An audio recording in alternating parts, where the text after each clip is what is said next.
Find out how you can participate in the show by visiting underthehoodshow.com. 866-594-4150. That's the number to reach us here at the Under the Hood Show. Don't forget, you can always watch the show on our YouTube channel, too. Let's talk to Brad. You're on the Under the Hood Show. Brad, what can we do for you? Hey, guys. I've got a small emergency as we're heading down to Texas tomorrow to go watch SDSU. Very in nice. Montana. Mm-hmm. And some friends and I thought it would be fun. I got a relative had this 93 Chevy G20. I mean, it's all decked out. It was probably the coolest thing back in the day. And so spent the last week cleaning it up, and it's actually a really nice vehicle. But we've got the cruise control is not kicking on. And I know that those shifter lever things on the column are notorious for going out. So I've got vacuum. There's power up to the column.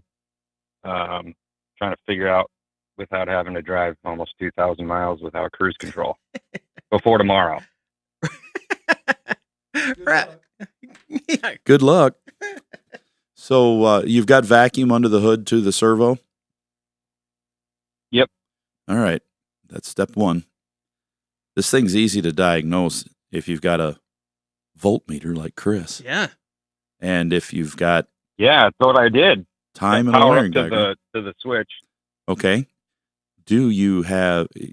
You're going to need to go to the internet, and you're going to have to find a wiring diagram, which is going to be super easy because this cruise is the same on all of those vehicles using that module-style cruise. When you find this diagram, you're going to take your voltmeter and you're going to go to that servo under the hood and just take the doghouse off, and so you can sit there right in the driver's seat while you're checking. It'll be the easiest. And as you're there, you're going to have a wire on that servo that has power when you turn the switch on and off.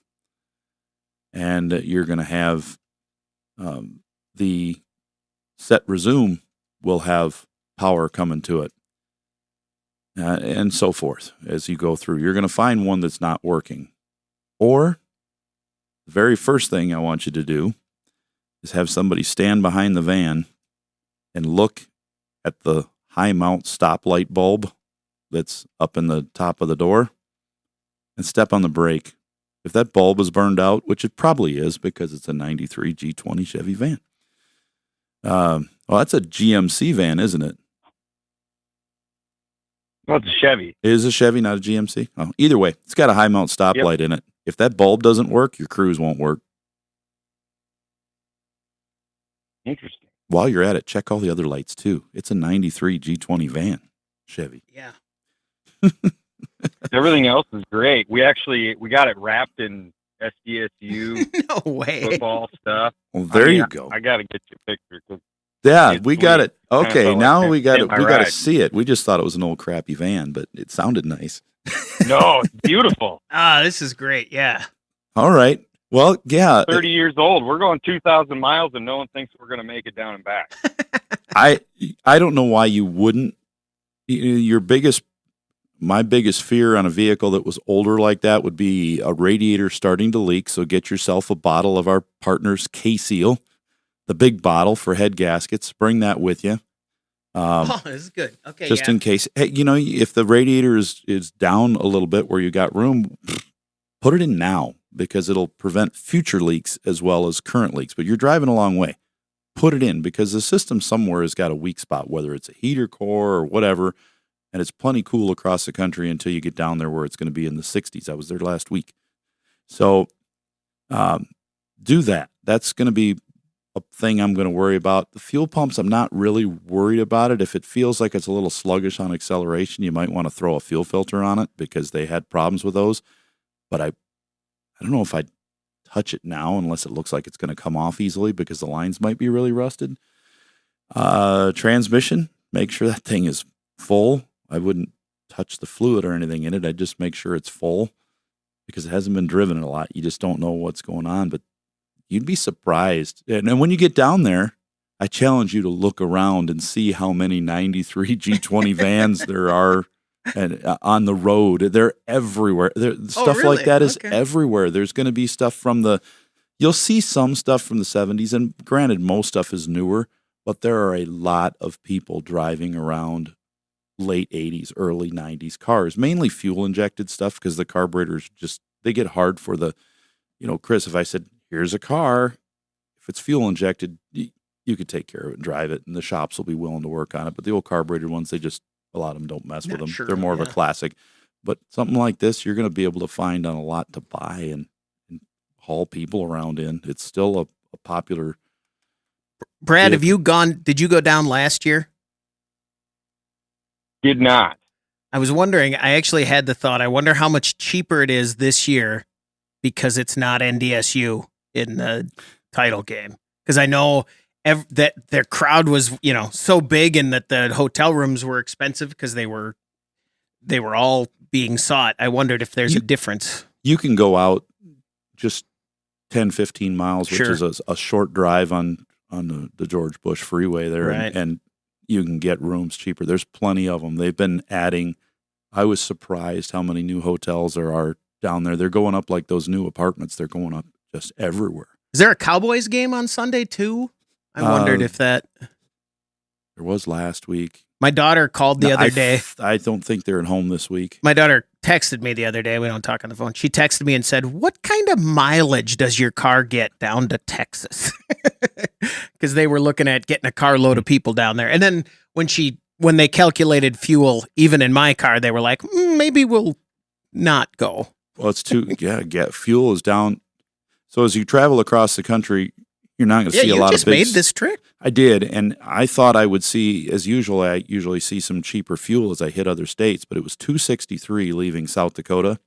The lowest we saw it was $2.49, but that was an oddity because in that same state, most of them were $2.58, $2.59, so it fluctuated about that. And we've seen diesel fuel in our area now is I bought it this morning at $3.08 a gallon. Kind of mileage you get in that van, Brad? Who's going to get 13? Well, honestly, I haven't driven it much since till about the last week when it was like, hey, this is a good idea. Well, this sounds And, like an just exciting bombing trip. around. Expect 13, Yeah, but you'll enjoy it. Yeah, I got 12, just putting 150 miles going around Sioux Falls here, and I was impressed. I was like, my truck gets like 13, so why am I driving that when this has a bed in the back that folds down and a TV with a Nintendo 64 hooked up in the front? Well, if you guys haul straight, if you don't make a lot of stops, if you just stop for bathrooms and gas and, 15 minutes at each place, you'll make it down there in 13 hours to Frisco, to the All stadium. right, we're going to beat that. Yeah, you can. If you make limited stops. Who's then going? You'll get there. There might be some females involved, so Okay. I'm guessing we're going to stop. You're going to a few stop. times. I was just thinking, there is nothing Yeah. more exciting than a road trip in an untested vehicle with your buddies. That is the best. Well, I Yep. put new tires on it yesterday. Yeah, I got new tires on it yesterday, so those are good. you're good to go, Don't have man. any leaks. The transmission fluid's good. Fresh wrap. You can power brake it, and it'll roast the tires. It's got stickers on it. I don't know what could possibly go wrong. This is perfect. Let us know next week how it Oh, goes, my. all right? Will do. Where can I send a picture of it so you guys can check it out? Right to our Facebook page. Go to Under the Hood Show and you can just message us on Facebook. Yep. You got it. Thanks, Brad. Go Jacks. There you go. National Championship game, Sunday, January 7th, Frisco, Texas. There you go. South Dakota State University, Jackrabbits. 2 in a row, baby. Make a radio appointment each week to hear the Nordstrom's Under the Hood Show. 866-594-4150. That's the number to reach us here at the Under the Hood Show. If you go to our YouTube page where you can watch the show every week and you subscribe to that page and join the Hoodie Fan Club at underthehoodshow.com, you could win a hoodie. Like Carmen Wilson, not to be confused with Carney Wilson. Carmen. Right. Mm-hmm. Carmen Wilson, congratulations from our friends over at Universal Technical Institute. Find them at uti.edu and get online. Check them out today. That's the place. If you've got aspirations of trying to be something more with your life than sitting around home playing video games, doing nothing. Ugh, Although that one you just guy sold me on that. That Actually, one guy it played sounds that great. video game though, and he went Gran Turismo and turned out to be that guy turned out to be something. That's so. true. Yeah, you could. Jan, is that his name? Jan, I think his name was. I don't know the real story of that one. I just know the NASCAR one.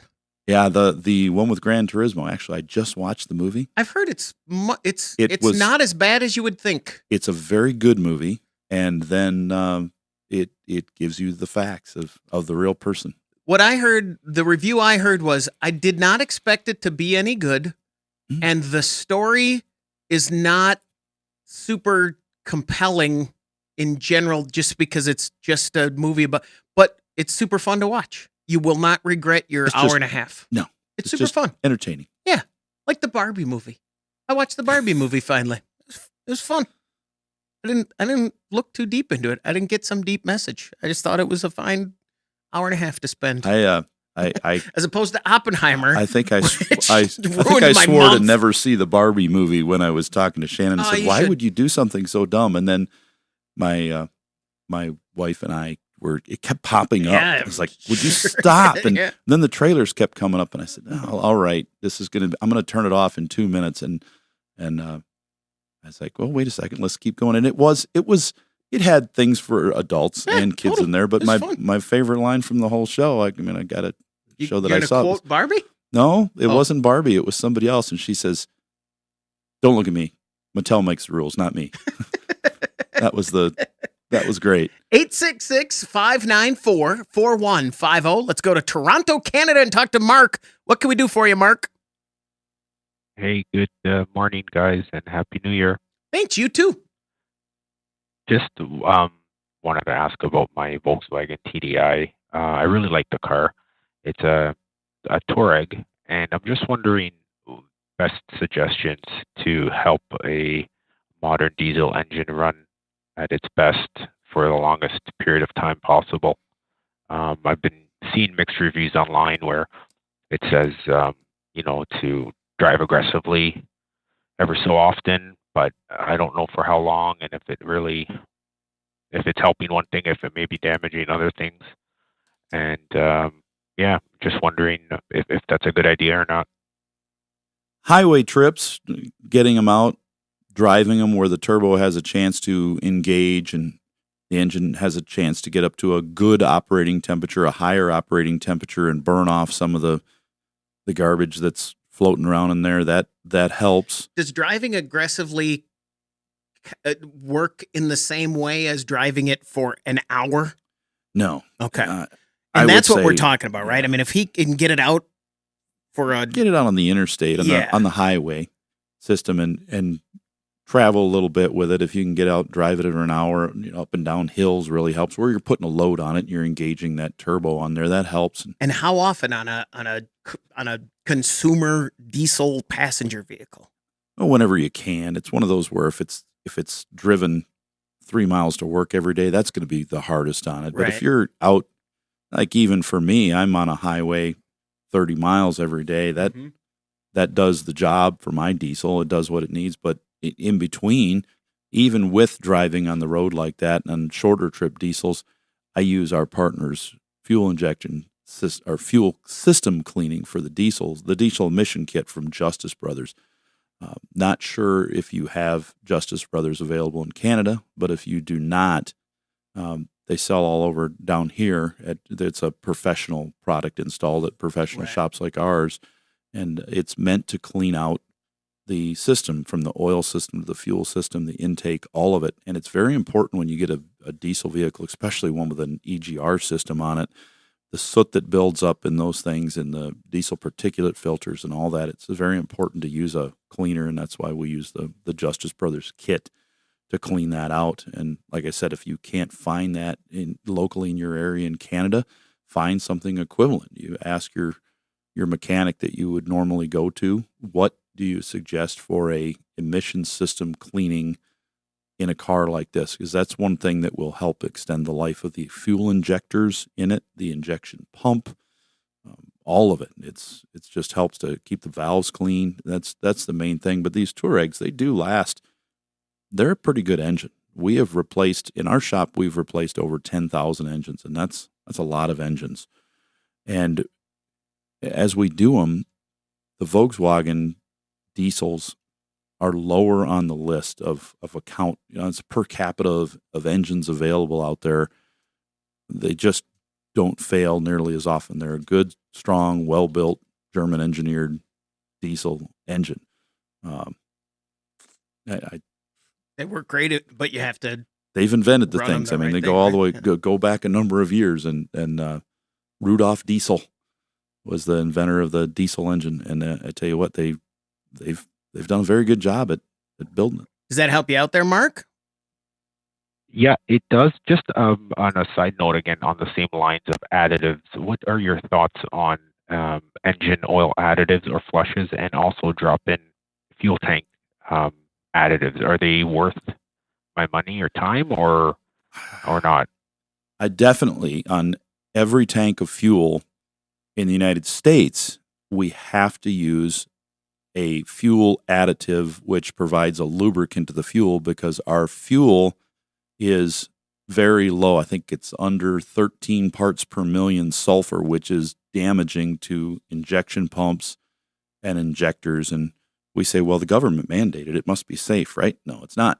It's hard on the engine. So we have to put in an additive in every tank in the older vehicles for sure. The new ones, well, the manufacturers are trying to extend the life of them to get them through the warranty periods by building them stronger to work with less lubrication, but there's only so much you can do with metals when you run without it. So in your 13, if it was here, we would definitely be putting in an additive in every tank of fuel that you drive it. It doesn't cost that much, but it protects it, and also increases the fuel mileage by raising the cetane level of the fuel. But as far as the engine oil flushes go, as long as you're changing the oil at a regular interval and making sure it doesn't get too old and sludged up with age, you should be fine there. But the fuel, we definitely, I could have let off with that we would strive. You've got to put an additive in every tank full of that, unless I've never heard that the fuel in Canada had more parts per million lubricity than we do here, but the European fuel is much different than the United States. So I don't know what they're doing in Canada. I know our fuel is coming from the same fields. Right. We get a lot of that comes down, and you get it. Our oil flows just north from North Dakota, and yours goes the other way. I think it just drips right down. Runs right down the field. But look and see if your fuel, if you look at it on the pump, it's listed at like 13 ppm. Yeah, you definitely need that additive. Okay. Thanks, guys. Have a great rest of your show. Thanks, Mark. Thanks very much for the call. 866-594-4150. Let's go to Pennsylvania and talk to Earl. You're on the End of the Hood Show. Earl, what can we do for you? Morning, guys. Morning. Got an 02 Camry we got for my son. He's 19, and the car is cherry. It sat for about a year. An older couple had it. They lost their they didn't lose their license. They gave it up. So we purchased a car for him, and the car is cherry. The only thing is, it lets out the puff of smoke when he started up. Local mechanic. Are you there, Earl? I think we might have lost Earl there. Oh no, it lets out a puff of smoke, and so did the phone system. Yeah, that's a poof. Did you blow Earl, are you there? Smoke away from our get a valve job. Oh, okay, hold on a second, Earl. We lost you at my local mechanic. But I got it all. He says it lets out a puff of smoke on this 02 Camry when he starts it sometimes, and he's wondering, should I get a valve job? What should I do? Is that right? Yeah. There we go. My local mechanic, like I said, he kind of dismissed it. He said, just check the oil. That's what they do. He used to be a Toyota master mechanic. Then he opened up his own shop. What do you guys think? Well, I think you've got one of two problems going on here. The smoking on startup is what gets me and what leads me to one thing versus the other. This Toyota engine is pretty strong. It's not like the Hyundais and the Kias that seem to have this death thing of of oil burning, and then they just explode and die at some point that the manufacturers aren't really covering a lot of on these things. But they do have a few that have an oil burning problem because of some stuck piston rings and carbon buildup and stuff in there.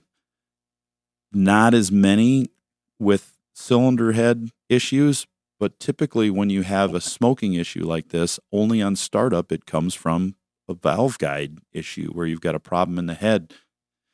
If that's what it is, it's like your mechanic said, it's really nothing to worry about. Just let it go. There's nothing you could do without replacing the engine, basically. It's going to cost more to take the head apart and do that. But if it is something else, like rings starting to stick, and you're only using, like you said, that small amount of oil in 2,000 miles, not even a quart, I would put some oil system cleaner in the engine. We use Justice Brothers oil system cleaner. I would use that every oil change for the next year and see what it does. Okay. Because you're talking about maybe 4 oil changes. And that's called Justice Brothers? Justice Brothers oil system cleaner, and you're most likely to find it at your shop where you go instead of retail. You'll find it in the shops where you go to get your car repaired. Okay. It's a professional, usually installed and sold on their counters. Like we sell it on our counter here at both the recyclers. You just add it to the oil during the change? You do. You put it in when the car is warm with the engine off just before you change it, and you drive it, let's say, 10, 15 miles, and then you change it. And whoever's changing it, you might want to let them know, hey, I put this in right before you change it. That's why my oil's so dirty. I didn't ignore it for too long. Mm-hmm. I changed the oil. So okay, and you'll see it's going to be much darker, but it'll help clean out some of the buildup in there that's getting on those rings. And if you notice that it's starting to burn less oil, keep continuing to use it, and it'll get that engine cleaned up real nice. But I think it might be a valve guide just starting to wear a little bit. Earl, thanks very much for the call. Good luck. 866-594-4150. We're going to take a break. When we come back, we want to hear from you on the Under the Hood Show. Car feeling ill? Don't want to spread it to your wallet? Call the Motor Medics now for free advice. 866-594-4150. That's the number to reach us here at the Under the Hood Show. You can call that number anytime, 24 hours a day, and leave a message. Make sure when you leave that message that you give us your contact info. A number of people call and they say who they are, they ask their question, and then forget to put their phone number down. We've even had people call back and say, I think I might have forgot to give you my phone number. I called about the 98 Tacoma, and then they go on again to explain who they were in the first call and forget to give their number again. So make sure you do that when you call that. 866-594-4150. Now let's go to New Hampshire and talk to Jonathan. You're on the Under the Hood Show. Jonathan, what can we do for you? Hey, first I'd like to go and thank you guys just because I called it earlier about a misfire issue, actually twice that it had, and I ended up finding the issue. Bad injector. Awesome. So, yeah, that was good. But and I didn't have to take the heads off, luckily, like you might be. But anyways, what I'm calling today about is this car. It's a Mustang. A lot of people have had their fingers in it, so there's a lot of squeaks and the little noises that are coming, and all sorts of little. Well, you know how some of those cars get, and I was wondering, what would be the process to start getting rid of all of those?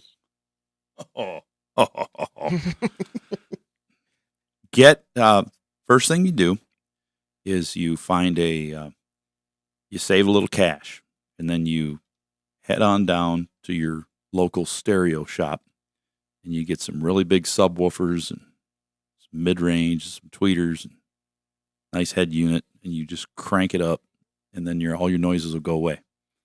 Yeah, that's except the new ones you might create with all the stereo pressure drain.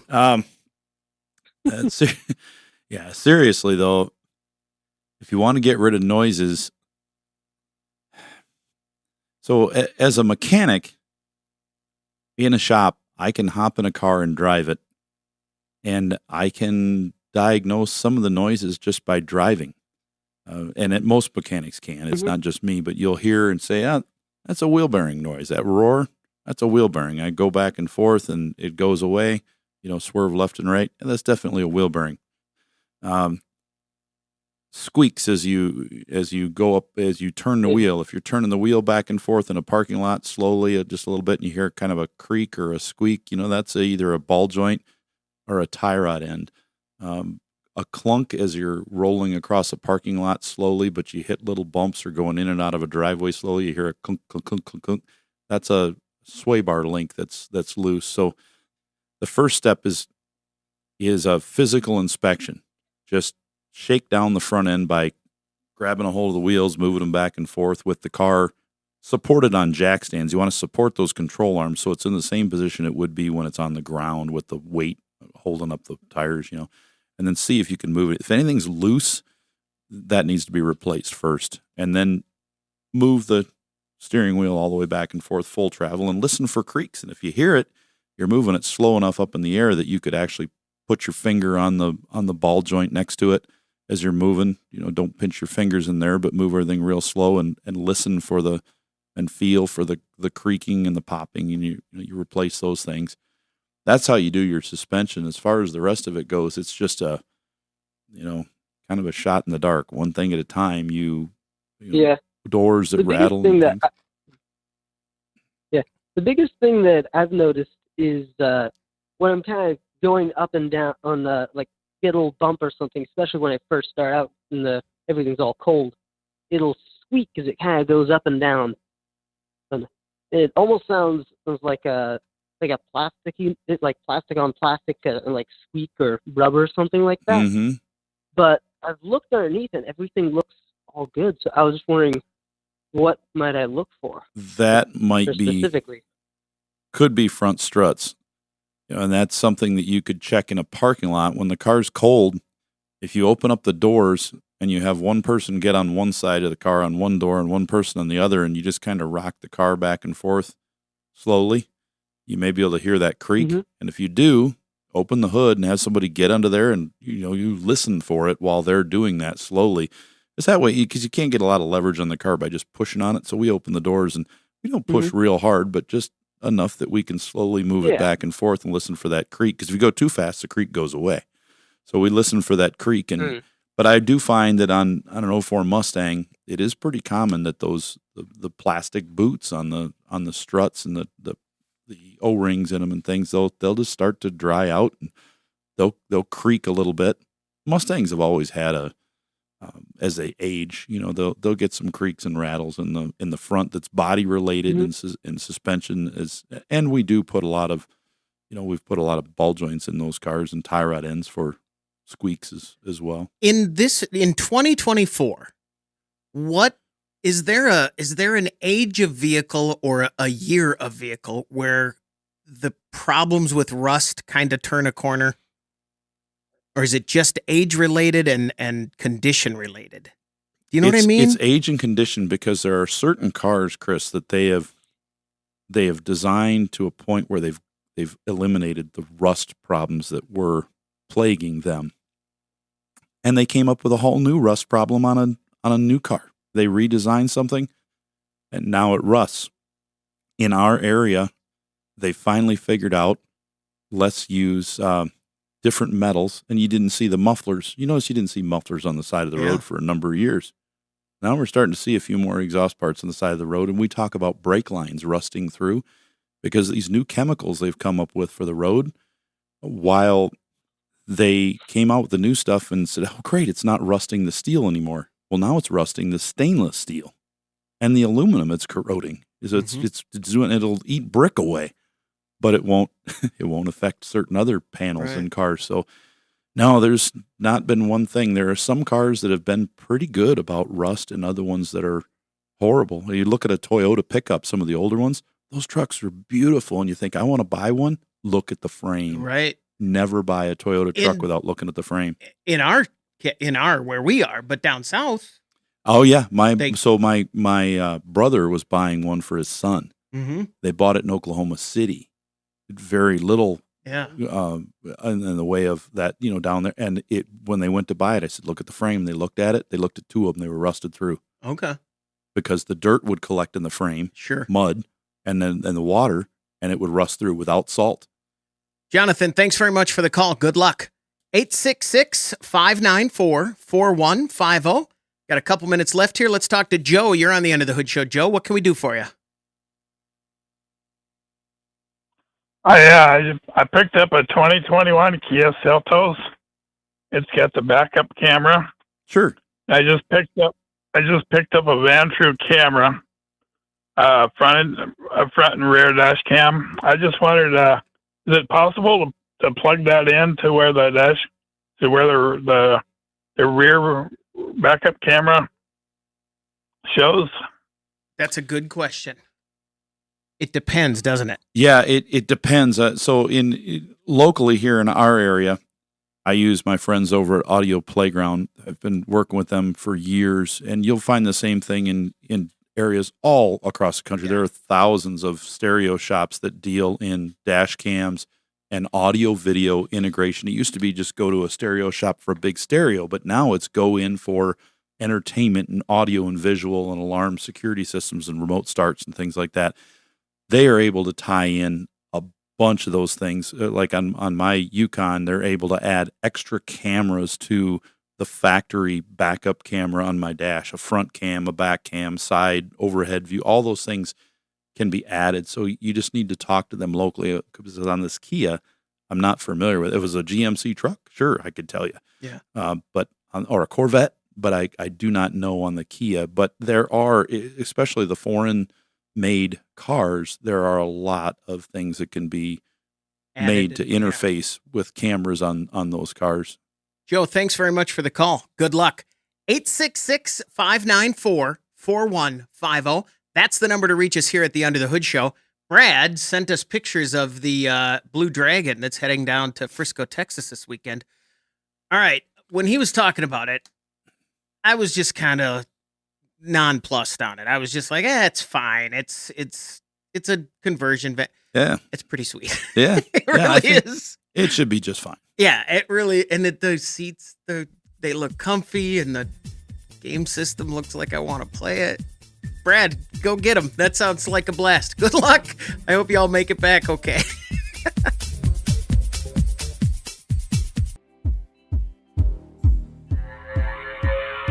You're listening to the Nordstrom's Under the Hood Show with the Motor Medics, Shannon Nordstrom and Russ the Super Tech Evans. Shannon is an ASE engine and parts specialist, and Russ is an ASE Master Certified Technician with extensive factory drivability training. Join the Motor Medics for fun and free automotive advice with real-world solutions to everyday automotive problems. The Under the Hood Show is heard weekly on this and other great radio stations across the U.S. Find out how you can participate in the show by visiting underthehoodshow.com. With Russ Evans, this is Shannon Nordstrom, thanking you for tuning in to the Nordstrom's Under the Hood Show. Have a great day, and remember, PTLA. The opinions heard on this program, based on the many years of experience of Russ and Shannon, are offered for entertainment value only and as a guide to your repair needs. No claim to repair or cause is given or implied. Always consult with your own certified technician and follow all safety procedures before attempting any repair. To be a part of the show, call 866-594-4150. Under the Hood is produced by Prairie House Productions. All content is the property of Nordstrom's Automotive Incorporated and may not be used without our permission. Copyright Nordstrom's Automotive, Inc. Now, let's go under the hood with the Nordstrom's Motor Medics. Welcome to the Under the Hood Show. We are glad to have you with us. Russ Evans is here to answer your automotive questions. Thanks for joining us under the hood. Shannon Nordstrom is not here. If you missed it, during that intro there, it said that he's an ASE certified parts magician or whatever it says. I don't know. And he realized he was not, he had forgotten to renew it 2 days ago. So he ran out to go take the test online and because he didn't want to be on the show saying he was certified if he's not certified. So I got some more questions to answer on ASE. I've got the app on my phone. Oh, yeah. It throws me new questions every month, and I have to continue. Current. So instead of answering... It's like doing 3 touch and goes? 15, yeah. Instead of doing a bunch at a time, you just do one. You just do every month. Here it is. And so you take 10 minutes a month versus 2 hours every year? And going to a testing center, right? And you just continue to... It's continuing education, and they say that it's because it keeps it fresh. It's like, well, either you know it or you don't. ASE is a little different than the pilot testing, though, Sure. as you know with Yeah. your son Uh-huh. there, Chris. It's they have thousands of questions, and they give them to you at random Mhm. on each. So if you took 10 tests in a row, they'd all be different. You don't memorize. They have want to know you it. to know the stuff. You Yeah. either know it or you don't. So you're going to answer these questions in a percentage of them that shows that you know them. There's no way to memorize. Just like, okay, well, ASE, they're always going to ask me the same Right. question, so I know what that question is over all the years. Now they keep rotating them, but with the ASE, they've changed a little bit. But if you took ASE tests 10 years ago and you're taking them now, you're going to get a big awakening. So keep your tests current because they've changed slowly over the years. You got electric cars, hybrids, all those things are being thrown at you. Self-driving automation. My son learned a very valuable lesson recently. What was that? He forgot to he had to do something to stay current, and he was kind of unable to do it, kind of let it slide, just one of those things where all of a sudden he was like, oh no, I missed it. And he has to go do the whole thing again. And he has to go get recertified to take the test because he missed the test. Yeah, he missed the time period. So he's I got you. He didn't do it in the He didn't do a biannual flight review. He has to go back and do all of the stuff leading up to it again Gotcha. before he can do it. He's like, oh, that's not going to happen again. That will not happen again. I can tell you that for sure. 866-594-4150. Let's talk to Mike. Mike, you're on the Under the Hood Show. What can we do for you? Oh, hi, guys. Thanks for taking my call. I first of all wanted to say it really pays listening to you guys. A while back, my mechanic told me I had a slipping transmission, and at 150,000 miles, I probably need a rebuild. Well, coincidentally, I happened to listen to Russ mention that before you do any of that, check to make sure vacuum lines aren't leaking. And so I looked, and sure enough, I found one that was partially broken. Right on. Fixed it, and the whole transmission is working fine. Perfect. So That's thanks, awesome. guys. Thanks, Mike. Good. Now, my question today is, I have a sailboat that has an auxiliary motor, the Diesel four-banger, and it was made in the late 70s, so it's all mechanical. Recently, it's been galloping or loping at idle when it's cold, but at the same time, if I put it in gear without touching the throttle, then it seems to run just fine. Any ideas? You said it's a diesel? Yes. Is it a Yanmar? Yes. Is it it's a Westerby. Okay. The pump might be going bad. And it might be fine for a number of years yet, but I think what you've got going on there, that thing is governed internally. I mean, it's delivering a certain amount of fuel as you run it. I think what's happened though, you're putting it into gear, you're putting it under a load, and it's trying to keep the engine above idle, so it's applying more fuel to it when it's loaded, and that's why you're not getting that lope when it's in gear. I think it's just cold. I think when it's cold, the seals in there are not as they should be, and it might be that it could come out of it too with if you run some diesel additive in it. They do make cleaners for diesel fuel. They make a summer additive which prevents algae, and you get a lot of that. It has nothing to do with the water outside, but being in a boat in an environment where it's damp all the time in your fuel system, you can get algae in the tanks. Will actually grow in there. It's weird. People don't think of things growing in petroleum products, but they do. And as that gets in there, it can cause injection issues and pump issues. But I would run a supplement in the fuel that's an additive to kill algae and work during the summer months. You don't really have to worry about freezing. You're probably not running it in that cold of weather anyways. And then I would run that engine. I would, make sure that the oil's clean and everything is in good shape.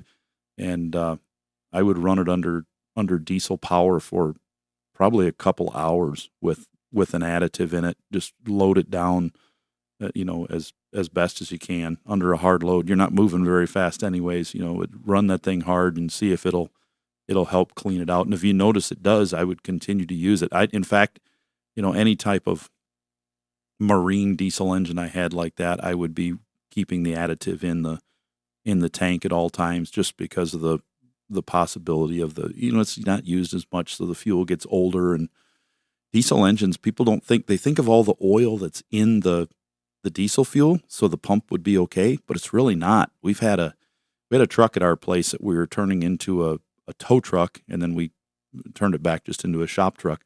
But it sat for 2 years the first time, and the pump went bad because the valves locked up in it because it sat. And then we put a new pump on it, and 3 years later it did the same thing. And I said, I can't have this anymore. Let's actually run this thing and drive it. So that is a problem with those, especially a small diesel like that's not used very often in a boat. Does that help you out there, Mike? Sure did, and I should probably run the diesel until it gets real hot all the time too, because oftentimes we just use it to leave the dock and it runs 10 minutes. Yeah, I would do more than that. If I had a diesel engine in a sailboat and I used it, let's say I use it twice a month, and I'm just going to start it up and pull out of the docks, and it's a 5-10 minute run, I would go more than that. And if the cover's not off, I don't like the possibility of fumes and stuff that you might get through the bellows in that bilge. So I'm going to want to be moving.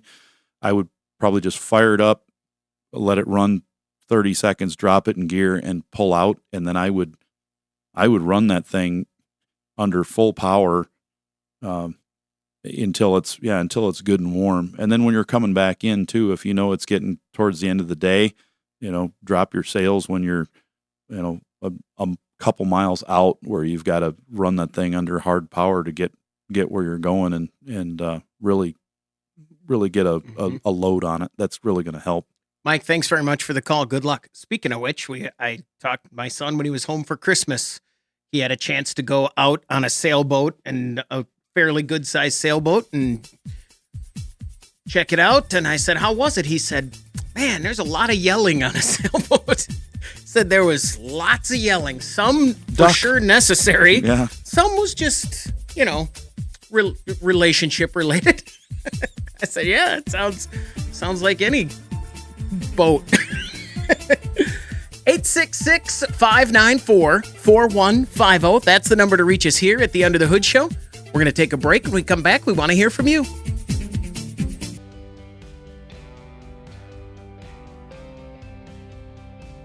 Get your planner out right now and schedule your next radio appointment with the Motor Medics. 866-594-4150. That's the number to reach us here at the Under the Hood Show. Let's talk to Steve. You're on the Under the Hood Show. Steve, what can we do for you? Good morning. So I went and got my oil changed on my 2000 Toyota Sienna. And when they got done, they said, we checked your antifreeze. It's only good to 20 below. You should probably flush it and refill. I'm thinking, gee, 20 below seems pretty cold. Is that good enough? Well, here's the problem with that. Either it was flushed in the past or lost some coolant in the past, and someone added water to it. That is what's changed the freeze point. When you mix coolant and antifreeze at a 50-50 ratio, water with distilled water, not tap water, which is going to have minerals in it that are going to rot things out eventually, and the factory fill is all going to be a much stronger coolant than that. Now, it prevents boiling over, and it prevents freeze as well. Our partner at Peak Antifreeze has done a very good job of explaining as we work with them and we talk about freeze points and boil points and things like that. They would want you to know that, yes, it should be flushed. That's the bottom line. And the reason is because if you take a gallon of their antifreeze, or another for that matter, we prefer the Peak is what we use, it's going to have a much lower freeze point. And if I test that antifreeze in 10 years, because it lasts a very long time in the system with its corrosion inhibitors and stuff that Peak puts in it, I would expect that the freeze point of that coolant is going to be the same. It's still going to be quite low, but I'll collect enough metals in there just from the engine just aging and the electrolysis and things that can go on in engines that it's becoming acidic, and now it needs to be flushed because it's time to do it. If I saw the freeze point change, I'm going to see that change probably because water's been added to it, and I don't know if it's been regular water or distilled water. I don't know how much. Something happened to change that. So if you've got a vehicle that's only showing 20 below, that's going to be my concern. And that, if you don't know how long it's been since it's been changed, if it's been over 10 years, probably you definitely need to change it. And a 2000 Sienna, 24 years old, it definitely needs to be changed if it has not been changed. And at some point in its life, that cooling system is very unlikely that it was sealed up this entire time. It's probably had a water pump be changed on it at some point, or a hose or heater core or something in all these years to necessitate adding coolant to it. And that's probably when that coolant changed its freeze point. So yeah, I would say that it's time, and that would help. Those engines are really good in those vehicles. That van has a good, strong engine. If you keep up the cooling system in it and keep up with oil changes, you can see those engines go 300,000 miles. We see that quite commonly on those. They're a good engine. Does that help you out there, Steve? That does. So would they say flush it? Are we talking about just opening up the pit cock, or are we talking about actually putting some pressure on there to...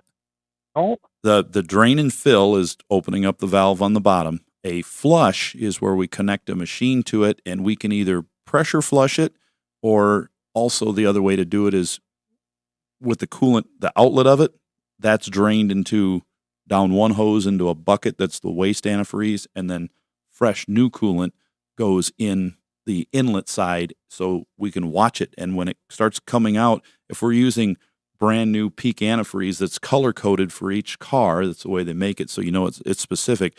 Let's say it's red antifreeze or blue antifreeze. As it's coming out, if it's kind of old brownish color, when it starts coming out the color of the new antifreeze, I know it's 100% flushed, and that's when I shut the machine off and connect everything. If I drain it, I'm only going to get out, let's say I've got a 3-gallon system, I'm going to get out maybe 1.5 gallons, and then I can fill back up, and then it's going to mix with that dirty water. So I would definitely want to do a flush and ask them. I have customers ask me all the time, how are you going to do it? And I'm going to tell them so they feel comfortable, even if they're not familiar with the procedure, they feel comfortable knowing that I just told them I'm draining it all out. I'm watching for the color to change. I'm going to fill it. It's going to be proper rather than just dumping part of it out for you. Does that help you out? That does. So, right. Make an appointment to get the job done before it does get below 20. Yes. Yeah, and the antifreeze we recommend is Peak. They're a partner of ours, and we've used them for a long time, and we really enjoy it. It's good stuff. Steve, thanks very much for the call. 866-594-4150. Let's talk to Zach. You're on the Under the Hood show, Zach. What can we do for you? I have a 2015 Chrysler 200 with 3.6 with a 9-speed transmission, and it seems to kind of shift hard from third to fourth. And I'm not sure if it's third to fourth or fourth to fifth, but it's when I'm going through town at 30, 35 miles an hour, when it goes into gear, it kind of clunks, or you can feel it in the car. But if you're going up to highway speed, smooth shift, just fine. So I'm just wondering what my first step should be. First step is analyze the fluid, by looking at it, see what it looks like, make sure it's clean, and it doesn't have any issues. And on a 15, I'm not really looking so much for it needing to be flushed as much as the current condition of it, which tells me if there's a problem in the transmission that is larger mechanical. So if the fluid still looks new, fairly new condition, not burnt smelling or burnt looking, still has the right color to it, then I would check. I'd have a transmission shop look at it, or a shop that works on transmissions regularly. like us, we're not specifically a transmission shop, but we've done repairs and diagnosis on thousands of them. So, there's lots of shops out there across the country that do that. And shops that won't want to, right? Correct. They'll tell you that's not our thing. Yeah, if you bring it into a shop that's not very good at it, they're probably going to let you know. They don't want to work on it because it's just a hassle for them, so they won't. But, and if the fluid looks good, then our next step is we're going to check and find out if there's any programming updates, because there were quite a few updates as these cars age and the clutches start to wear inside and some of the seals change and things and the valves start to wear. They updated the software in order to match that and to keep them operating still like new again, even though they're a little worn. It just changes some things in there. So I would check that. So I wouldn't get too worried about it yet, but it seems to be operating good down the road. So to do this, we're going to check the fluid, and then we're going to do the check for programming updates. That help you out there, Zach? Sounds good. Yep. Thanks very much for the call. Good luck. 866-594-4150. Let's go to Nebraska and talk to Tim. You're on the Under the Hood Show. Tim, what can we do for you? Good morning, guys. I have a 2003 Ford F250 6.0 diesel, got 238,000 miles on it. I developed a noise in the driver front end. Suspected might be a wheel bearing, took it in, had them put a wheel bearing in. Still made noise. They put in another wheel bearing. That didn't help.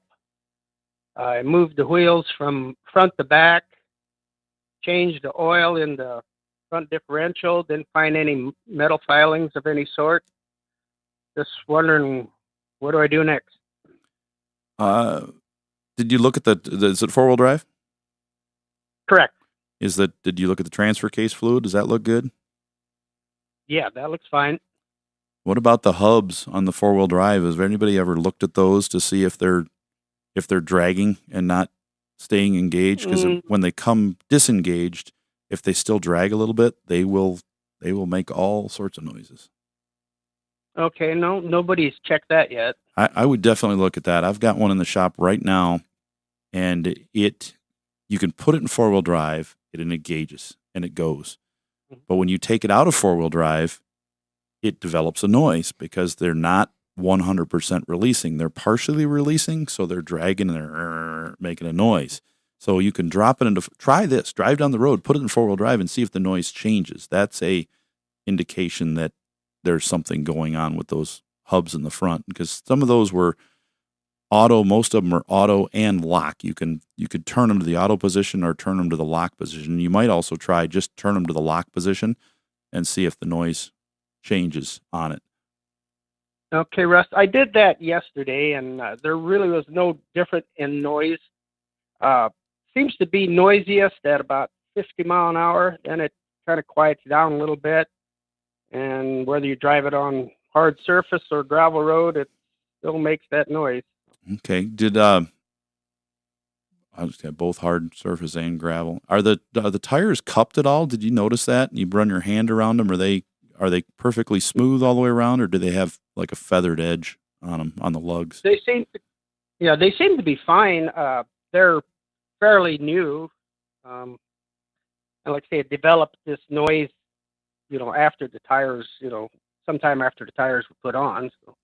Okay, well, the noises typically get worse as you go and makes things easier to find. So I would look at the hubs first, and then after that, you might just drive it a little bit and see if it starts to get a little noisier, so you can pinpoint it without spending a ton of money on it. Tim, thanks very much for the call. Good luck. 866-594-4150. We're going to take a break. When we come back, we want to hear from you on the Under the Hood Show.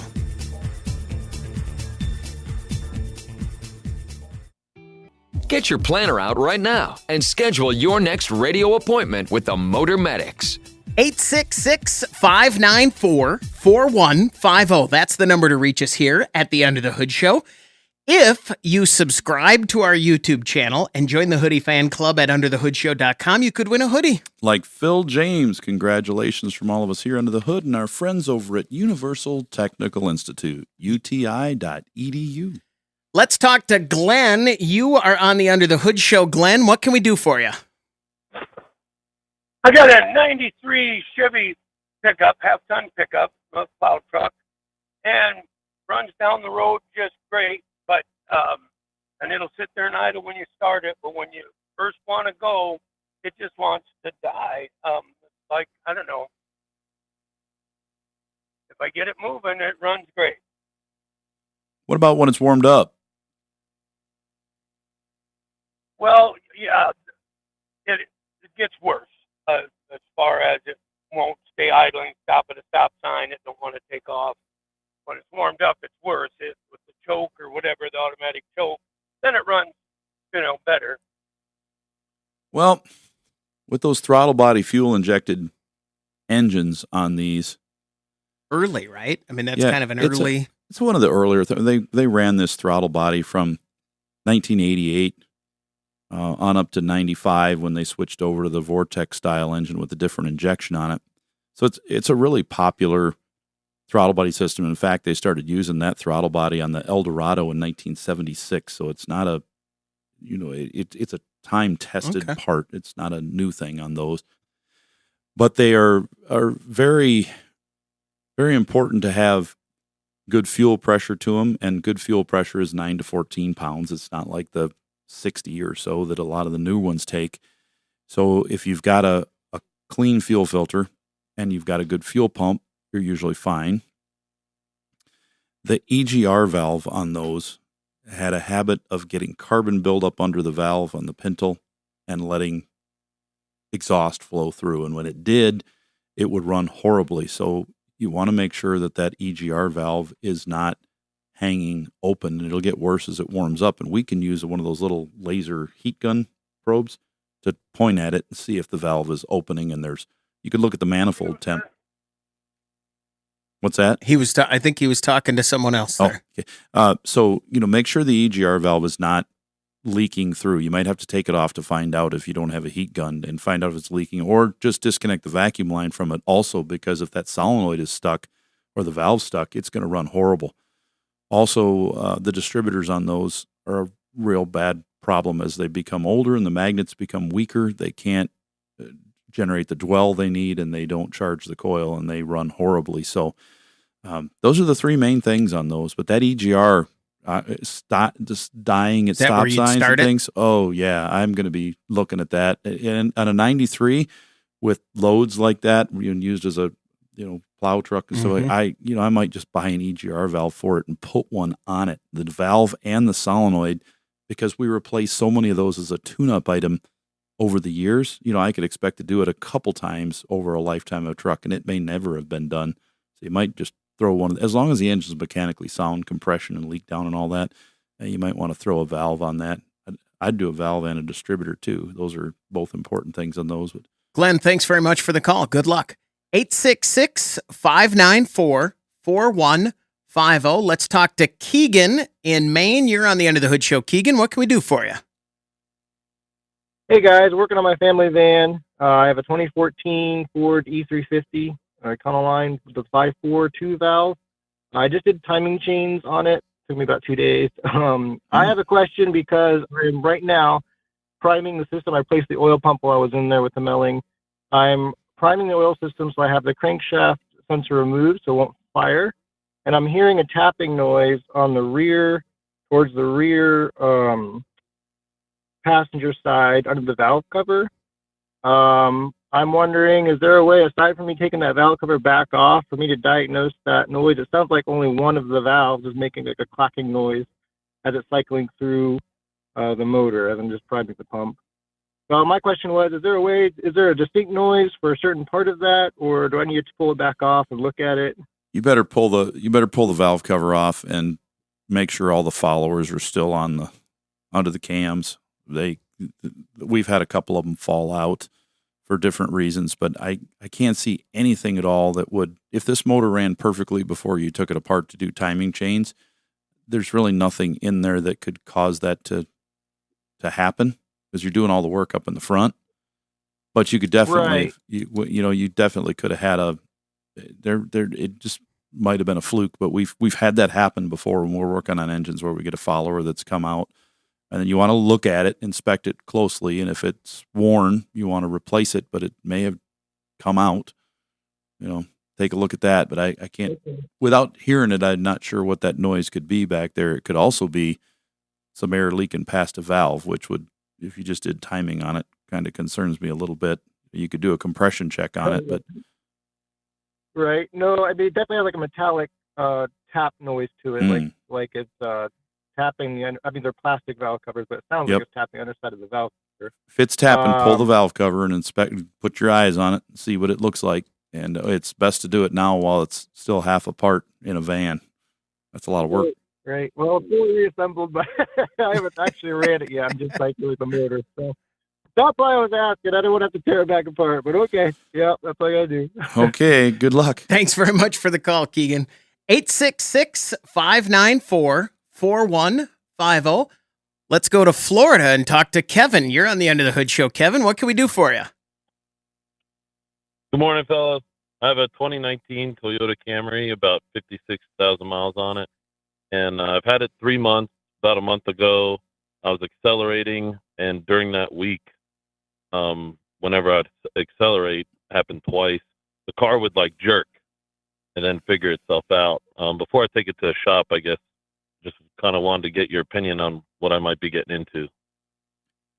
We just had a customer with I think it was a 2020 Camry in our shop, had this same situation, and we've had this more than once with failed ignition coils.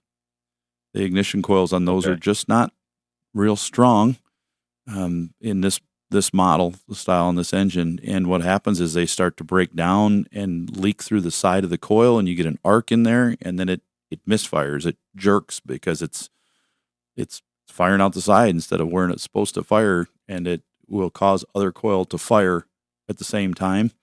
And when it does that, it kicks back, and it causes that. And it's usually under a load going up a hill at between 40 and 50 miles an hour or so in high gear that it does it. Usually they won't do it at idle, or if you're really stepping on it hard where it's revved up high because you've got less load because it's in a lower gear and the engine's at higher RPM.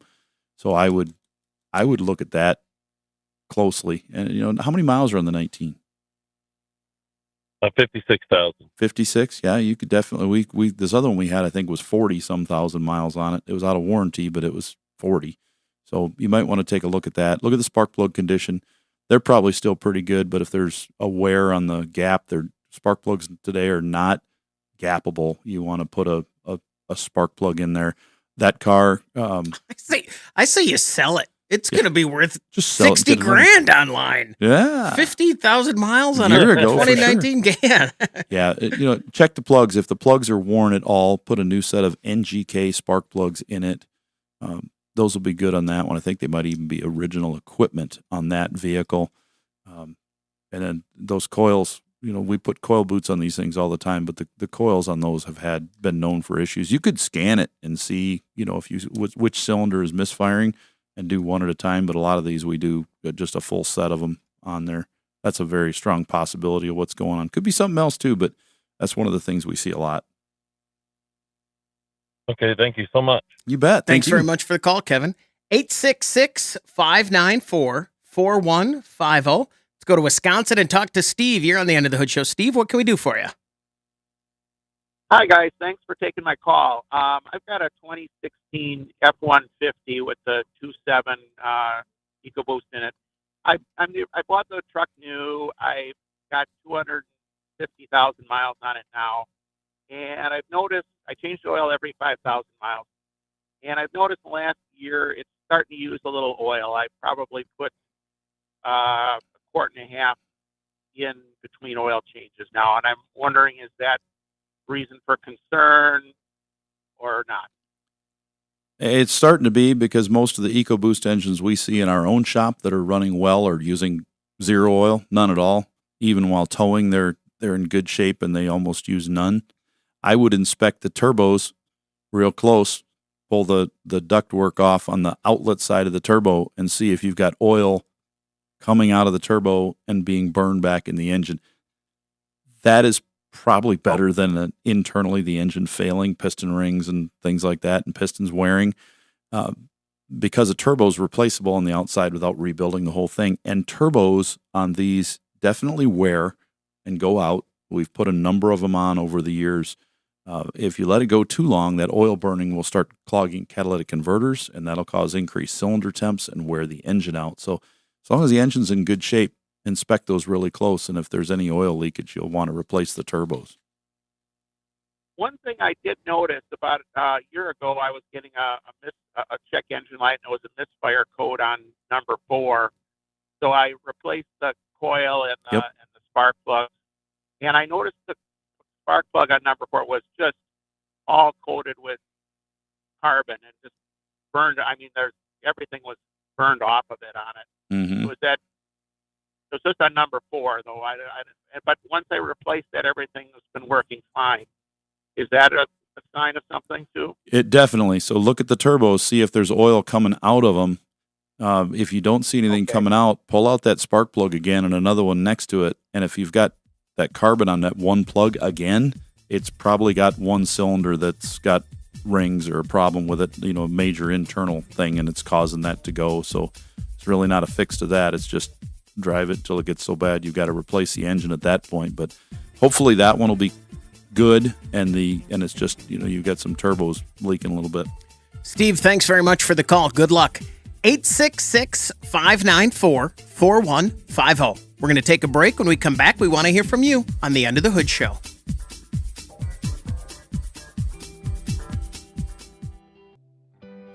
Prepare to learn something. You're going under the hood. 866-594-4150. That's the number to reach us here at the Under the Hood Show. Let's talk to Jim. You're on the Under the Hood Show. Jim, what can we do for you? Yeah, I just purchased a Ford Maverick. Okay. And I'm really confused to what I got in regards to the electric engine. Sure. And the 2 batteries. What's the horsepower of the electric motor? So you have the Ford Maverick Hybrid? Yes. That is a gas-electric vehicle, just a standard hybrid configuration where you've got a gas engine that powers it, and then the electric engine is there at low speeds it runs 100% electric at very low speeds, and then as you increase speed, it kicks in, or if the battery goes down a little bit, the voltage drops. I can say this, Adds Jim. power. I'll start with this. As a hybrid owner, you don't have to worry or know anything about this. Right. There are things you could learn about it, but there is nothing you have to worry about or know at all. It makes no difference to you as the driver or owner, really, does it? Just a car. You put gas in it, change the oil, and you drive it. The electric part of it's going to be the most trouble-free, typically, on a vehicle. And you'll never even notice it. Right. Chris, your car's got almost, 200,000 miles on it? Yeah. And you have done 0 to the hybrid system. Right. Just some small stuff to the engine, coils and spark plugs, but you haven't touched the electric system since day one. In any of them. Either of them. No, none of them, even your other ones either. So they just tend to last a very long time. There's very little to go wrong there, but they can, but not. But with yours, the electric engine there is to provide extra power for the limited horsepower of the engine, and vice versa. They work together in unison to give you the power you need to go down the road mileage. at best mileage. Yeah. And you're going to get better mileage in town than on the highway, because on the highway, you're limited. You run out of battery juice, and then it's 100% gas. So in town is where you're going to get the best fuel mileage. And you don't have that. Does the Maverick have a plug-in option? I'm not sure. I don't think they make a plug-in hybrid on any of them. It's not available as an option. Does that help you out a little bit, Jim? What else can you? Are there 2 batteries in the car? Yeah, it's got a high voltage battery in it, which powers the electric drive motor, and then it has a low voltage battery, which powers the systems of the regular car battery. Right, and it's an AGM battery for the regular vehicle battery in there. So, and the hybrid battery you'll never touch or deal with unless it fails. No, so that's not something you have to worry about. Where is that located? Which one? The high. The high voltage battery on the Maverick, I believe it's in the back under the floorboard. Yeah, I think so. In the back? You can't. Yeah, you won't be able to see it. It's going to be under cover. Yeah, they hide them to keep your fingers out of there. Yeah, you don't ever want to get near it. Nope, it's fine. I've been having a lot of confusion there. It's been kind of hard to drive. I don't know what I'm doing. I've just been symbols on there that I have to learn. Yeah, perhaps. I would say don't think about it. Just drive it like you would any car, because that's essentially, to the driver, it should be the same exact experience as, unless you want to get in and try settings and try changing things on it to make it do different. But I don't think, Jim, you have to worry about it at all. Just get in and drive it and enjoy it. Hardly ever think about it being a hybrid, and except at the gas station when you realize you're getting better mileage. Good luck. 866-594-4150. Let's talk to Dan. You're on the Under the Hood Show. Dan, what can we do for you? Well, I'm wondering about Chevy or GMC, either, or like which one to buy or stay away from in this 2010 to 21 period. I know Could you there's be some of the more vague?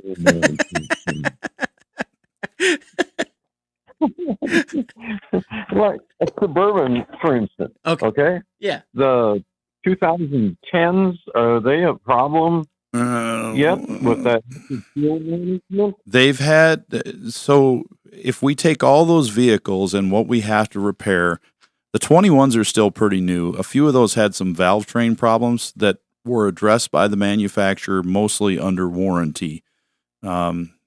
I've got one out of warranty that's having some issues because I just didn't put enough miles on it to see the problem occur. But I think you'd be safe if you got anything. You know, there were some engine problems in the 10 to 13 models with the AFM, the lifters, and the variable displacement. You know, that we had some issues with that. Active fuel management is what we had on those issues with those, but not all of them, but some can. And then when you get into the 14 to 17, we had more with transmission problems we saw than engine problems. And then 18s, 19s 20s were all pretty good.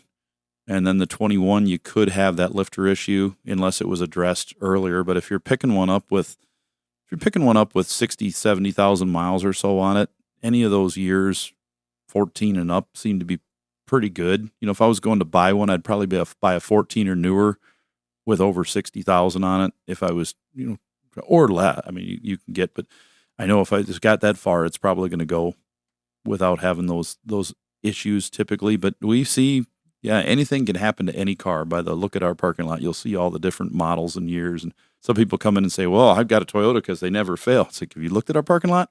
Yeah. Look how many we've got versus something else. Or that could go for any brand. It's just the way things fall and the variety of cars we work on daily. Yeah, but like the 18s, is that a better year? I mean, we don't have a better. Yeah, we don't see as many issues with the 18, like I said, 18, 19, 20, 21. We're not seeing near as many, and it can happen. They could start making, which of course 24s might be bad. We don't know what the next problem line is going to be in engines. And just in general, you would see, if everything's normal, you would see fewer problems in the 18 than previous because we're in 2024. Right. So that tends to, you generally see fewer newer vehicles, and especially at your shop. Oh yeah, because they're lower mileage. Right. But I would shy away from it. If I'm going to buy a Suburban, I probably would try to avoid the 10 through 13, just because, well, they're older and you can get, you know, they're over 10 years old now anyways. But if you can step up into that newer model, I think you're going to be, and the features they got on them are so much different than what they were. It's night and day. And it's like, to me, it's like 1980 to 2000 is what happened between the 2010s versus the 2017, 18 getting up there. Does that get you in the right direction there, Dan? Well, yeah, I guess so. I knew the 14 to 17. I knew in that area they had transmission trouble. But, there you go. Who knew, Dan? I apologize. Who knew that? I thought it sounded like a pretty vague question. You zoned right in there and kind of got to it. 866-594-4150. That's the number to reach us here at the Under the Hood Show. Let's talk to Jeff in Nebraska. Jeff, you're on the Under the Hood Show. What can we do for you? Yeah, guys. Bought my first new vehicle 22 Ford Maverick, and I need you guys to yell at me. Okay. I changed the oil at 550 miles, my first change. Bad idea. Now, yeah, that's a bad idea, but I did not know any better. So that's what I've done. I've got just under 17,000 on it. And anything I should be looking for? It's not burning any oil at all? Why did you do that? No. And I don't mean that in the same reason I'd probably flippantly. want to do it. But years ago, I used to think, let's get it changed. Yeah. I would have. Yeah. Most people would. Yeah, maybe. Well, I've never had a new car. I've never had a rebuilt engine. I've been driving for 35 years. I just thought I was doing the right thing. Yeah, it makes sense, And- and you would think would be the way to go. And it just depends on what type of oil you put back in it. But if it's not using any oil now, then it broke itself in just fine, and there's nothing at all to worry about. Okay. There's not going to be any future issues. The only reason we'd like to leave oil in a little longer is because the type of oils they put in them from the factory to try to break them in is there for a reason, to try to get things to break in. But some of the oils these days just aren't very good anyways, and they'll break in just fine no matter what you put in there, unless it was a really high quality, high-end synthetic. Then you could have a problem. Well, that's good. Because I checked the oil level yesterday. I've been changing it every 3,500 to 4,000. It's that EcoBoost engine. So that turbo, I know to get the oil changed out. And I'm not using any, but I just, I've been scared lately. I've been hearing you tell people to leave the oil in, that initial oil in longer period. Yep. But Ford didn't have anything that they recommended. Yep, that's why, just so they break in. And could it be that it's? Are there certain are there vehicles now where that break-in period isn't an extended oil change, where it's just fine? It's all the same. You can look if they say the first oil change needs to be done at 3,000 miles. They're not too worried about it. Right. But when they're saying 10,000 on that first oil change, But he said he didn't get that information when he got it. no, So they probably weren't too worried about it. All right, that'll do it for this hour of the Under the Hood Show. Until next time, you can find us at underthehoodshow.com. And don't forget, you can watch the show on our YouTube channel. Just search Under the Hood Show on YouTube. The Under the Hood Show is brought to you by Sturdivants. For Russ Evans, I'm Chris Carter. Thanks for joining us this week on the Under the Hood Show.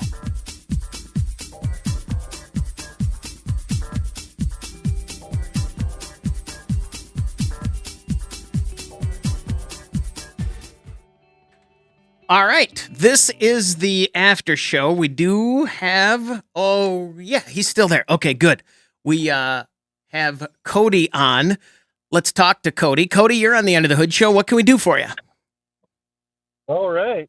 Thanks for taking my call. I got a 2015 Chevrolet Suburban LTZ, 160,000 miles. I just replaced front suspension and rear suspension and air compressor. And once I got everything finished, I had a service suspension code come up. Then I realized I forgot to plug in the front right coil. I got it all plugged in, made sure I disconnected the battery for a little while to make sure I reset anything. Now, every time I turn on my vehicle, right away it says leveling suspension, and then on top of that it says service. I can't find anything that would be disconnected. I can't find anything that would be wrong. I had my neighbor who has his own mechanic shop plug in his Snap-on computer, and there was no code. Uh-oh. So is this something that I need to take to a dealer and they need to reprogram it, or what's my next plan here? So you replaced? Did you replace all the struts on this thing, front and rear? I replaced the front struts, and I also replaced the back, which is the leveling suspension with the air compressor, and so I did all of it. Okay, so you don't have anything on the front, no active suspension at all. Just the rear has the two air shocks with the. Well, I have the front magnet. I got magnet right suspension. There you go. I have the leveling coils in the back. What? I'm assuming when it says level suspension, that's pertaining to the back. With the air compressor. Well, the leveling means what it's doing is it's probably turning on, trying to raise the vehicle, and either it's not raising, it's staying in one position, or the level sensor, the ride height sensor in the back, that leveling sensor, is not reporting the change to the computer. If it when it turns on, the computer expects to see a ride height change, and if it doesn't see that height change, it will say it'll turn on the light and say warning, suspension problem. And you can scan the system, but you can only scan the MagnaRide, the dampening system. That's the only part you can see. The yaw rate sensor, the dampening of the shocks, that'll give you codes. You're not going to get codes out of the automatic leveling system. You're just going to get a warning message that's reported saying, hey, I'm not seeing a ride height change. So that's probably why you don't have any codes. So it probably is in that. And you either have did you look and see, is the arm still attached to that ride height sensor in the back the way it's supposed to be? Oh, those little adjustment arms. Uh-huh. Everything seems to be attached. The reason why I did the compressor in the back is the compressor sounded like it was going to rattling completely. I mean, as soon as you turned on the Suburban and the leveling suspension would turn on, the air compressor sounded like it was going to blow up. So something with the compressor was bad. It was still working, but it was loud. So I just made the decision just to do it all. So as soon as I turn on the car on the dash, it goes instantaneously, and I hit the OK button, and nothing else. There's no other lights, nothing else on the dash. I can hear the compressor start and turn on now. I guess the only thing is I don't know if it's adjusting or going up. I guess I should probably get some weight back there, get the kids back there, and see if the actual suspension starts to lift up. The airbags on those shocks lift up. I guess I haven't done that yet, but I just didn't know if there was a programming thing that needed to be. No, I did it all. There shouldn't be, and if you bought like that suspension compressor, if you got them from our partner at Dorman, all their stuff, and almost always is plug and play for that type of part. You just put it in, and they've got it set up where it's automatically ready to go. Then they do a lot of suspension compressors, but you might have you could have a problem with that ride height sensor, or it could have been something that was induced by changing these parts. So if it's a MagnaRide issue, you should be able to simply, as long as you saved all your old parts, we try to save those until a job is done at our place because we never know when we might need the old one. But you could just unplug the front shock and plug them into your new, or unplug the strut, plug it into your new strut, and then turn the key on and see if the code goes away. Because if you find out that it was like let's say your left front strut was bad, the new one you just put in, by plugging the old one in without actually changing the whole unit, you'd be able to verify, oh, that's my problem. I got to take that off and get a new one under warranty. And then same thing in the back. You could plug the compressor in, the old compressor in, and fire it up and see what you got. Now, if it doesn't see a ride height change, it's going to turn that on. In one case, we had one where we wondered if the valve was bad in the compressor, so we plugged in the old compressor. We put a jack under the vehicle, a floor jack, and we put it under the trailer hitch, and when the compressor came on, then we slowly jacked it up so it saw that there was a change, and then when it got to a certain position, it shut it off, and we went, oh, no code. Our compressor's bad. So we ended up putting the old one back in until we could get another new one under warranty, but there's all sorts of mechanics tricks we use on those things to keep them going. Cody, thanks very much for the call. Good luck. 866-594-4150. By the way, we're in the after show, and we are pretty full up on calls. We would love for you to call us next week. They're still coming in. We got some to get to. 866-594-4150. And if we can call you next week on Thursday morning between 9 and 11, call us right now. We'll get your number, and we'll call you back next week. That would be ideal. Yeah, 866-594-4150. 866-594-4150. Let's talk to Tom. You're on the Under the Hood show. Tom, what can we do for you? It's been something like 3 years ago. I listen to your show very regularly and thoroughly enjoy it. Thank you. And I learned from it. But you talked about a death wobble on a pickup, and I don't know if it was a Dodge or Ford or what it was. Both. I've got a 97 Chevy four-wheel drive, and I don't license it, I don't insure it, but I have a blade on it, and I plow my driveway in the wintertime, and that's about all I use it for, except around the yard and stuff. However, I did put it on the road, and around 45 miles an hour. Every now and then it goes into what I call a death wobble. Oh, I'm sure. What If it what sits should I that be much, looking for? a new truck. Yeah. If it's been sitting, if it sits because it's a plow truck and it's not licensed and insured, why are you driving it on the road? That's usually when the accidents occur, is when you don't want them to. It's like when we try our best to please a customer, everything goes wrong with that one car. I think that makes it an accident. Yeah, there you go. Absolutely, and I had to bring it down to 15 miles an hour to get it out of the death wobble. Well, and then sure enough, it started again. And if you race, it's a plow truck, so I'm betting you probably got a lot of worn out parts on the front end. You got to take the plow off it and check the front end. Make sure all the tie rod ends and ball joints or stuff are tight, because even if you're using it to plow, you don't want one to fall off and leave you not plowing and stranded in a snowbank. So check those first, because everything's got to be tight first, and then if it's all tight, it's probably going to need shocks and tires on the front of it, because that's what happens. The tires are slightly out of round, and as you go down the road and they start vibrating, then they start to resonate, and the shocks aren't doing a lot of good because they're probably old and worn out. And what's happening is then they start to bounce and wobble all over, and then before you know it, it's out of control, and you can't do anything until you slow down to where the rotational speed is under that resonance speed, and it goes away. Sometimes accelerating causes it to go away as well, but then be prepared, because as you slow down, you're going to pass through that dimension again. So, and if it's what we call the death wobble, correct me if I'm wrong, is kind of a mystery still as to, oh no, they know what causes it, but on each vehicle, right, the cause is a little different.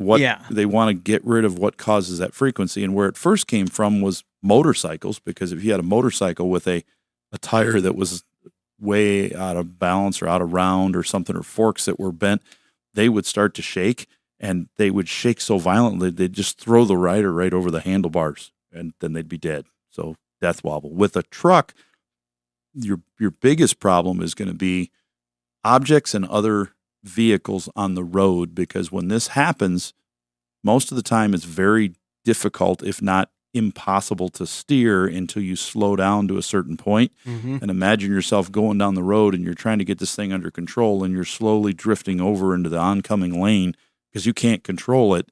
And then finally you regain control and you dart back over where you're supposed to be. In that time, you could run into somebody, or what if two of them are coming towards each other? I bet there's been a case that would be somewhere in the world where two people are coming towards each other, both with a death wobble. That's just and they your hit time each other then, head on. right? I mean, And if you get the death wobble, especially if it's unexpected and you first time and you hit a car coming at you with the death wobble, that's just you're being picked, right? That's that's the finger just going boop. You're out. You never know with these collisions. You sometimes wonder, like when a plane crashes and things like this, would you be better off if you just jumped out? You ever thought about that, Chris? Versus crashing. So you're in a plane and you're headed towards the ground. You're at 10,000 feet now, so you can breathe, and you're headed down. You're like, this plane, the pilot says, okay, guarantee we're going to land, but it's going to be faster than you want. And everybody's going to die because we're headed in straight in. Would you be better off if you just jumped out? Because there is a uber small possibility you might land in a lake at right angle, or you could hit a bunch of trees on the way down and you slow down. It's happened. I don't know if I've done that, but I have spent a lot of time considering jumping right before we hit the ground, so I'm only falling 5 feet, like I'm in a phone booth. There you go, because you can slow yourself down from over 100 step feet right per out second at the per end second. and you're fine. That's my plan. In an elevator? Yeah, my plan is to just time it better. The Mythbusters tried that. What if you jump at the last minute in an elevator before you come to a crash? And they no. What if you jump from the plane and then they regain control and you're just looking up at the plane flying away? That would be that's like a big, I don't know. It's like an action film movie where the guy jumps out and then they like, where are they going? I might just plan on checking out. I might just be like, it was a good run. Tom, I don't know if that answers your question. Yeah. If you've ever, now you got the death wobble and what you do in a plane crash. You're good to go now, Tom. Thanks very much for the call.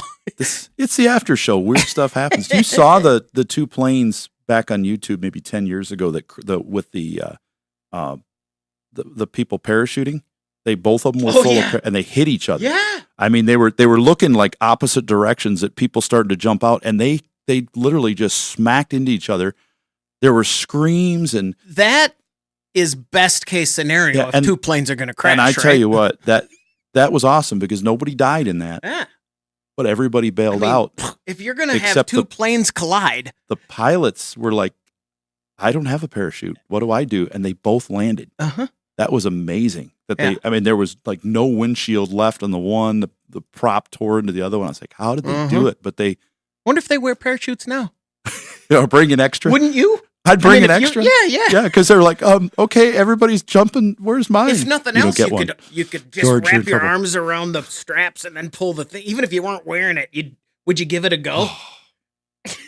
No, it would tear it right out of your arms. But so what? You're gonna if you're gonna die anyways, right. It's worth it. Stick your leg through a strap or something. Help. Just try it. All right, let's talk to Mark. Mark, you're on the Under the Hood show. What can we do for you? Yeah, I've got some Castrol GTX oil that's been opened for several years, and wondered if I could still use it. I got another brand of motorcycle oil that hasn't been opened, but I know it's a few years old, and I just wondered if it deteriorates in the original container or not. I know they say you should change oil in your car every so many miles or so many months, and so I wondered if I'm good to use the older oil that's never been used. Well, the reason you want to change it when it's in a car is because of all the unburned fuel and carbon deposits, things going by your piston rings into your engine.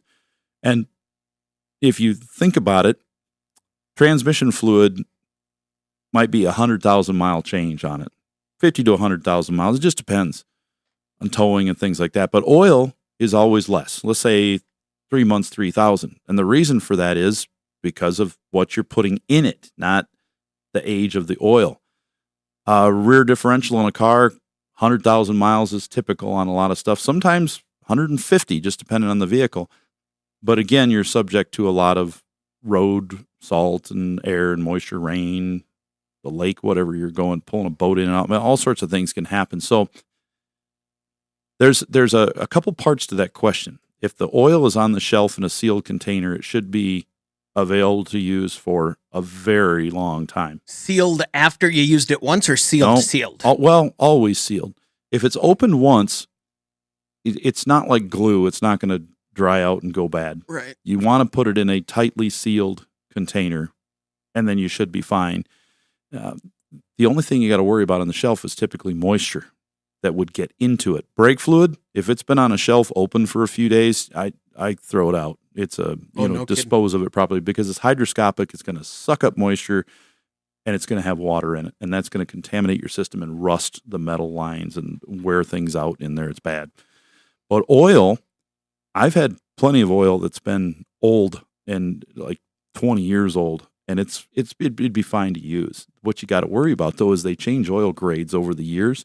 But if you got a 20-year-old motorcycle and you got a 20-year-old quart of oil on the shelf, there's nothing wrong with that as long as it's clean and free of moisture. The moisture typically is going to go to the bottom. The oil is lighter, so it's going to float on top of the moisture. So you'll know if it's got moisture in it. You might want to pour that out into another container that's clean first to see if there's moisture in it. Like a beaker.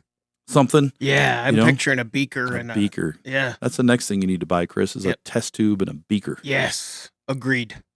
You can test stuff. Uh-huh. Do your own blood type test at home and all that. Is there any danger with, depending on how old it is? Because I'm going to imagine, Mark, I'm going to just imagine that however old you think it is, it's older. Yeah. It's older than that. Is there any chance that the oils have changed so much over the years that it's best practice not to? You don't want to use the old oil in a new car. Right. Because a lot of the newer cars are requiring a different viscosity or different makeup. They might be same viscosity, but they're different makeup. The fuels have changed, so they've made engines harder. Diesels, they make the injectors harder. Straight and things, ahead, so they're different. Yeah. And oils, they've made the oils better. They're going to a lighter weight, and the engines have had to be made stronger over the years. So, yeah, they require different stuff. So we recently threw out about 10 quarts of oil. We properly disposed of it in our waste oil burner. But as I poured these quarts out, every one of them looked like brand new. Yeah. And they were, I think some of them were 20 years old. But as I poured them out, I was like, oof, they're dustier on the outside than they are inside. Does that help you out there, Mark? Yeah, one other quick question. If I've got full synthetic oil in and I need to top it off and all I can find is synthetic blend, can I add a quart of synthetic blend to the other? Yeah, and then now it's a synthetic blend. If you've got a 5W30 synthetic and a 5W30 synthetic blend, now your entire system is a synthetic blend. Is it a lower blend? Is that better? I mean, or is it just really not? It was fully synthetic, so it would be more than if you had just the 1 quart. Right. If you had 5 quarts of that in there, it would be less than 4 quarts of fully synthetic and 1 of non-synthetic even. What do you want to use this old oil in? Oh, 94 motorcycle. An old motorcycle? Yeah. Yeah, you just want to be specific about the weights because some of these are, 10W50 and things like that. You don't mix the weights ever, and make sure you use the proper weight for that motorcycle. What is it, like a 2050, 20W50? Let's see I can't think of what it is offhand. I'm just thinking a lot of those motorcycles are 20. I've got a couple that are 20W50. So let's just make sure you keep the weight that the motorcycle is recommended for it, and that they're both the same. Don't mix weights of oils. Mark, thanks very much for the call. Good luck. All right, that's going to do it for the after show and for the Under the Hood show. Thanks, everybody we got a lot of calls today. That was great. It's always great. 14 in the second hour here. And when just 2 of us are here, it's always great to have more calls because it's just so much better. So thank you to everyone for... We got stuff to talk about. Join us next week on the YouTube after show when we talk about one of his new Christmas gifts. We got to get Shannon involved in that one. Yeah, I was totally thinking that same thing. And I want to show him on the air what I got for Christmas. I just cool. But yeah, we don't need to do that on the radio, though. We could just do that at the after show. I don't think anybody's worried about you, Chris. Well, we'll see. Thanks, They're everybody. more worried about your dead blow hammer. See you later. Thanks for listening and watching the Under the Hood show.